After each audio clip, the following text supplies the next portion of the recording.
Welcome to Anees kitchen. நாம இன்னைக்கு பார்க்க போறது 10 டேஸ் ஹேர் growth சேலஞ்சில் 10வது நாளோட ஹேர் growth சேலஞ்ச் பத்தி தான் பார்க்க போறோம். இந்த 10வது நாள்ல நாம என்னெல்லாம் பண்ண போறோம் அப்படிங்கறத பத்தி தான் இந்த வீடியோவில் பார்க்க போறோம். டே 1ல இருந்து டே 10 வரைக்கும் என்னெல்லாம் பண்ணணும் அப்படிங்கறத பத்தியும் பார்க்க போறோம்.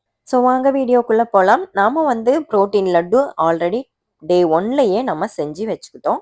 அந்த புரோட்டீன் லட்டு செய்ய முடியாதவங்க இந்த மாதிரி பேரிச்சம்பழம் 6 பேரிச்சம்பழம் 6 பாதாம் வச்சு சாப்பிடுங்கன்னு சொல்லியிருந்தேன். அதே மாதிரி ஹேர் பேக் போடுறதும் அதே மாதிரி தான். நம்ம ஒரு நாள் ஹேர் பேக் போட்டுட்டு ஹேர் வாஷ் பண்ணிடுங்க. மறுநாள் ஹேர் ஆயில் எந்த ஹேர் ஆயிலாக இருந்தாலும் சரி அதை அப்ளை பண்ணிட்டு ஹேர் வாஷ் பண்ணுங்க. மறுநாள் ஹேர் பேக் போடுங்க.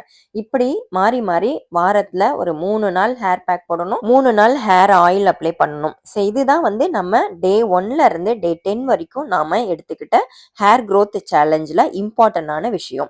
அதே மாதிரி இன்டேக்கும் அதே மாதிரி தான். இன்டேக்கும் நம்ம நிறைய சொல்லியிருந்தோம். அதாவது நெல்லிக்காய் ஜூஸாக இருக்கட்டும், கருவேப்பிலை மோராக இருக்கட்டும், கருவேப்பிலை கஷாயமாக இருக்கட்டும், ரெகுலராக ஃபாலோ பண்ணணும்னு சொல்லியிருந்தேன். ஸோ இதெல்லாம் ஃபாலோ பண்ண முடியாதவங்க ஏதாவது 1 2 டெய்லியுமே ஃபாலோ பண்ணணும். புரோட்டீன் லட்டு இல்லை கருவேப்பிலை மோர், கருவேப்பிலை ஜூஸு, ஏபிசி ஜூஸாவது அட்லீஸ்ட் நீங்கள் இன்டேக்காக எடுத்துக்கணும். நம்ம ஹேர் ஆயில் அப்ளை பண்ணுறது மட்டும் இம்பார்ட்டன்ட் இல்லைங்க, இன்டேக் எடுத்துக்கிறதும் ரொம்ப ரொம்ப முக்கியம். அதுலேயும் இந்த கருவேப்பிலை, இஞ்சி, நெல்லிக்காய் எல்லாம் சேர்ந்த இந்த ஜூஸ் ரொம்ப ரொம்ப எஃபெக்டிவாக இருக்கும். ரொம்பவே சூப்பரான ஒரு ரெமெடிங்க. இதை நீங்கள் டெய்லியும் ஃபாலோ பண்ண முடியுங்கிறவங்க டெய்லியும் ஃபாலோ பண்ணுனா இந்த 10 டேஸ் ஹேர் growth சேலஞ்சுக்கு ரொம்பவே ஹெல்ப் பண்ணுங்க. அதே மாதிரி நமக்கு கிரே ஹேர் இருக்கு, ஒயிட் ஹேர் இருக்கு, இல்லை நமக்கு செமட்ட முடியா இருக்கு, அந்த முடியை கருகருன்னு வச்சுக்கிறதுக்கு அதுக்கு என்னெல்லாம் பண்ணலாம் இந்த 10 டேஸில் அப்படின்னு பார்த்தீங்கன்னா, வாரத்தில் ஒரு நாள், அதாவது 10 நாளில் ஒரு நாளாவது இந்த மருதாணி ஹேர் பேக்கும் கரிசலாங்கண்ணி இல்லைன்னா அவரி, இந்த 2ல் ஏதாவது ஒன்று அப்ளை பண்ணணும். முதல் நாள் மருதாணி ஹேர் பேக், மறுநாள் கரிசலாங்கண்ணி இல்லைன்னா அவரி போடலாம். இந்த 2ல் ஏதாவது ஒன்று பண்ணணும். இது எதுக்காக அப்படின்னு பார்த்தீங்கன்னா, நிறைய பேருக்கு ஒயிட் ஹேர் இருக்கும், இல்லை செம்பட்ட முடியா இருக்கும். அந்த முடியை கருகருன்னு ஆக்குறதுக்கு இது ஒரு மிகப்பெரிய அளவில் ஒர்க் அவுட் ஆகிற ஒரு ஹேர் பேக்குங்க. நம்ம இயற்கையாகவே ஹேர் growth சேலஞ்ச் எடுத்திருக்கிறோம். இயற்கையான பொருட்கள் தான் நாம் எதுவுமே போடுறோம். கடையில் கூட நம்ம எதையுமே வாங்க சொல்கிறது இல்லை. இந்த அவுரி பொடி, கரிசலாங்கண்ணி பொடி, மருதாணி பொடி இது மட்டும்தான் நம்ம கடையில் வாங்குற மாதிரி இருக்கும். மித்தது எல்லாமே ஃப்ரெஷ்ஷான பொருட்களை தான் யூஸ் பண்ணி நாம் இந்த 10 டேஸ் ஹேர் growth சேலஞ்சில் நம்ம எடுத்துருக்குறோம். ஃப்ரெஷ்ஷாக கிடைக்கிறவங்க ஃப்ரெஷ்ஷாக எடுத்துக்கோங்க. கரிசலாங்கண்ணியாக இருக்கட்டும், அவுரியாக இருக்கட்டும், மருதாணியாக இருக்கட்டும், ஃப்ரெஷ்ஷாக கிடைக்கிறவங்க ஃப்ரெஷ்ஷாக எடுத்துக்கலாம். இல்லைன்னா நீங்கள் பொடியாக நிறைய, அதாவது நாட்டு மருந்து கடையில் போய் அவுரி பொடியாக இருக்கட்டும், கரிசலாங்கண்ணி பொடியாக இருக்கட்டும், நாட்டு மருந்து கடையில் பிஸியாக இருக்கிற நாட்டுக்கு மருந்து கடையில் வாங்குங்க. ஏன்னா நிறைய ரஷ் இருக்கணும், நிறைய பேர் வாங்கணும். அந்த மாதிரி கடையை பார்த்து வாங்குனீங்கன்னா உங்களுக்கு அதில் உள்ள ஸ்டாக் எல்லாமே ஃப்ரெஷ்ஷாகவும் புதுசாகவும் இருக்கும். அதனால உங்களுக்கு பழைய ஸ்டாக் வைக்க மாட்டாங்க. அந்த மாதிரி இடத்த சூஸ் பண்ணி நீங்கள் வாங்கிக்கோங்க.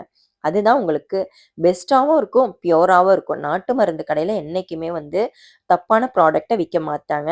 உங்களுக்கு அந்த இடம் ஒன்று, அதாவது நாட்டு மருந்து கடை பிஸியாக இருக்கணும், ஒரு மெயின் சிட்டியில் இருக்கிற மாதிரி பார்த்து அந்த கடையில் நீங்கள் வாங்குங்க. பொருட்கள் எல்லாமே ஃப்ரெஷ்ஷாகவும் பியூராகவும் இருக்கும். அப்படி இல்லைன்னா நீங்கள் ஏதாவது ஒரு பிராண்டு யூஸ் பண்ணிட்டு இருப்பீங்க. ஃபார் எக்ஸாம்பிள் ஒரு ஆயிலாக இருக்கட்டும், ஒரு ஷாம்புவாக இருக்கட்டும், ஷீகக்காவாக இருக்கட்டும், ஏதோ ஒரு பிராண்டு யூஸ் பண்ணிட்டு இருக்கீங்க. அந்த பிராண்ட் உங்களுக்கு ஓகே, இந்த பிராண்டு நல்ல பிராண்டு அப்படின்னு நினைக்கிறீங்க, உங்களுக்கு யாராவது சஜஷன் பண்ணுனாங்க அப்படின்னா நீங்கள் அந்த பிராண்டில் உள்ள பொருட்கள் வாங்கி யூஸ் பண்ணிக்கலாம். நிறைய பேர் கேட்டுட்டு இருக்கீங்க, சிஸ்டர் பியோர் அவுரி எங்கே கிடைக்கும், பியோர் கரிசலாங்கண்ணி பவுடர் எங்கே கிடைக்கும் அப்படின்லாம் கேட்குறீங்க. மேக்ஸிமம் எல்லாமே என்கிட்ட ஃப்ரெஷ்ஷாக இருக்கிறதுனால நான் பொடியாக எதுவுமே யூஸ் பண்ண மாட்டேன். அவுரி மட்டும்தான் நான் நாட்டு மருந்து கடையில் வாங்குவேன். மற்றது எல்லாமே நான் ஃப்ரெஷ்ஷாக யூஸ் பண்ணிப்பேன். அவுரி ஹேர் பேக் போட்டால் எனக்கு தலை அரிக்குது சிஸ்டர், தலைவலி வருது அப்படின்னு சொல்கிறீங்க. பீட்ரூட் அதுக்கு பதிலாக ஹேர் பேக்காக போடுங்க. நாம் இந்த 10 டேஸ் ஹேர் growth சேலஞ்சில் ஃபைனல் டேயான 10th டேயில் இருக்கோம். இந்த டேயில் நாம் ஹேர் வாஷ் பண்ணிட்டோம். அதாவது நேற்றே நம்ம கரிசலாங்கண்ணி ஹேர் பேக் போட்டு ஹேர் வாஷ் பண்ணியாச்சு. இன்னைக்கு 10வது நாள். இந்த 10வது நாளில் நம்மளோட முடியை அளந்து பார்க்க போகிறோம். இந்த 10 நாளில் எந்த அளவுக்கு நம்ம முடி வளர்ந்துருக்கு, எந்த அளவுக்கு நம்ம சாப்பிட்டது, ஹேர் ஆயில் அப்ளை பண்ணது, ஹேர் பேக் போட்டதெல்லாம் ஒர்க் அவுட் ஆயிருக்கு அப்படிங்கிறத செக் பண்ண போகிறோம். ஸோ இது ரொம்ப ரொம்ப முக்கியங்க இந்த 10 நாள் ஹேர் growth சேலஞ்சில். நம்ம 10 days hair growth challenge start பண்றதுக்கு முன்னாடி அளந்தோம். அப்ப எவ்ளோ இருந்ததுன்னு பார்த்தீங்கன்னா, 44ல இருந்து 45 இன்ச்சுக்குள்ள இருந்தது. இப்போ எவ்ளோ இருக்கு அப்படின்னு பார்த்தீங்கன்னா, 47ல இருந்து 8க்குள்ள இருக்கு. அதாவது 47 இன்ச்சுக்கு மேல வளர்ந்திருக்குங்க. இந்த 10 நாள்ல 2 இன்ச் வளர்றது எவ்ளோ பெரிய விஷயம் தெரியுமா? நானே இந்த அளவுக்கு எதிர்பார்க்கலைங்க. அவ்ளோ சூப்பரான ரிசல்ட் கிடைச்சிருக்கு. ஆஃப்டர், பிஃபோர் நம்ம பார்த்தீங்கன்னா தெரியும். 47 இன்ச்சுக்கு மேல வளர்ந்திருக்கு. நாம இதுவரைக்கும் 10 டேஸ் ஹேர் குரோத் சேலஞ்ச கம்ப்ளீட் பண்ண இந்த 10வது நாள்ல 10 நாள்ல 2 இன்ச்சுக்கு மேல வளர்ந்திருக்கு. அந்த அளவுக்கு நம்ம சாப்பிட்டதும், நம்ம அப்ளை பண்ணுன ஹேர் ஆயிலா இருக்கட்டும், ஹேர் பேக்கா இருக்கட்டும் நல்லாவே ஒர்க் அவுட் ஆயிருக்குங்க. நல்ல ரிசல்ட் கிடைச்சிருக்கு. நீங்க யாரெல்லாம் இந்த ஹேர் குரோத் சேலஞ்ச ஃபாலோ பண்ணுனீங்க? உங்களுக்கு எந்த அளவுக்கு ரிசல்ட் இருக்கு அப்படிங்கிறத கண்டிப்பா கமெண்ட்ல சொல்லுங்க. நாம இந்த 10வது நாள் வளர்பிறை திதிங்க. திருதியை திதி. இந்த திதியில நாம முடி கட் பண்ண போறோம். நம்ம 2 இன்ச் வளர்ந்த முடிய லேசா கொஞ்சமா கீழ ட்ரிம் பண்ண போறோம். உங்களுக்கு 1 இன்ச் 2 இன்ச்சுக்கு மேல கட் பண்ணாதீங்க. அந்த அளவுக்கு கட் பண்ணா போதும். அதே அளவுக்கு கட் பண்ணிட்டு, இத நாம என்ன பண்ண போறோம்? இந்த முடிய என்ன பண்ண போறோம் அப்படின்னு பார்த்தீங்கன்னா, நான் ஏற்கனவே நெறைய வீடியோஸ்ல சொல்லியிருக்கேன். வாழை மரத்தோட இடையில வைக்க போறோங்க. வாழை மரம் 2 கிளையா வந்திருக்கும் பார்த்தீங்களா? இலை அப்படியே பிரிஞ்சு பிரிஞ்சு போயிருக்கும் பாருங்க. அந்த கிளைக்கு இடையில வைக்கணுங்க. நெறைய பேரு கேட்டிருக்கீங்க, சிஸ்டர் வாழை மரத்தோட எடைனா எந்த இடத்துல வைக்கணும் அப்படின்னு சொல்லுங்க அப்படின்னு.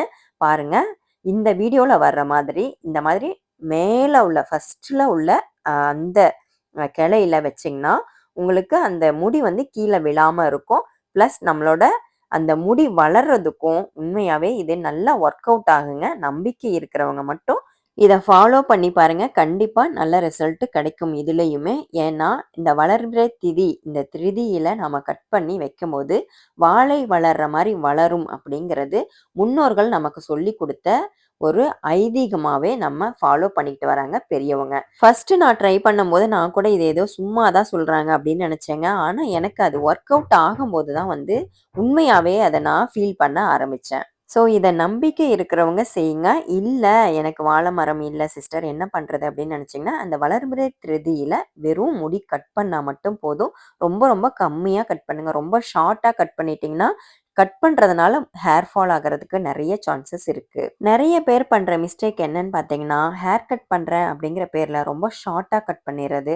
ஷார்ட்டா கட் பண்றதுனால ஒரு சிலருக்கு நல்ல ஹேர் குரோத் இருக்கும். ஒரு சிலருக்கு ஷார்ட்டா கட் பண்றதுனால, முடி நெறைய கட் பண்றதுனால ஹேர் ஃபால் ஆகுறதுக்கு நெறைய சான்சஸ் இருக்கு. நான் பார்த்த மேக்ஸிமம் பீப்பிள் வந்து ஹேர் கட் பண்ணுனதுக்கப்புறம் ஹேர் ஃபால் நெறைய இருக்குங்க. அதாவது லேடீஸ்க்கு, ஜென்ட்ஸ்க்கு வந்து மாசம் மாசம் கட் பண்றாங்க.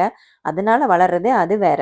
லேடீஸ்க்கு நெறைய முடி இருக்கிறவங்களுக்கு திடீர்னு ஷார்ட்டா கட் பண்ணிட்டாங்கன்னா, ஹேர் ஃபால் நெறைய இருக்கும். ஸோ, அதனால எடுத்த உடனே நெறைய கட் பண்ணாம கொஞ்சமா ட்ரிம் பண்ணிட்டு, அதுக்கப்புறம் நெக்ஸ்ட் மந்த் வந்து நீங்க ஷார்ட்டா கட் பண்ணுறது ரொம்ப ரொம்ப நல்லது. இந்த 10 days hair growth சேலஞ்ச every month நீங்க ஃபாலோ பண்ணி பாருங்க. உங்களோட முடி கொட்டுற பிரச்சனைக்கெல்லாம் இது ஒரு நல்ல சொல்யூஷனா இருக்கும். பொடுகு தொல்லை இருக்காது. ஹேர் குரோத் நல்லா இருக்குங்க. சூப்பரான ரெமடியா இருக்கும். என்னோட வீடியோ புடிச்சிருந்ததுன்னா லைக் பண்ணி ஷேர் பண்ணுங்க. சப்ஸ்கிரைப் பண்ணாம இருந்தீங்கன்னா சப்ஸ்கிரைப் பண்ணிக்கோங்க. ஃபாலோ பண்ணிக்கோங்க. Thank you. Thank you for வாட்சிங்.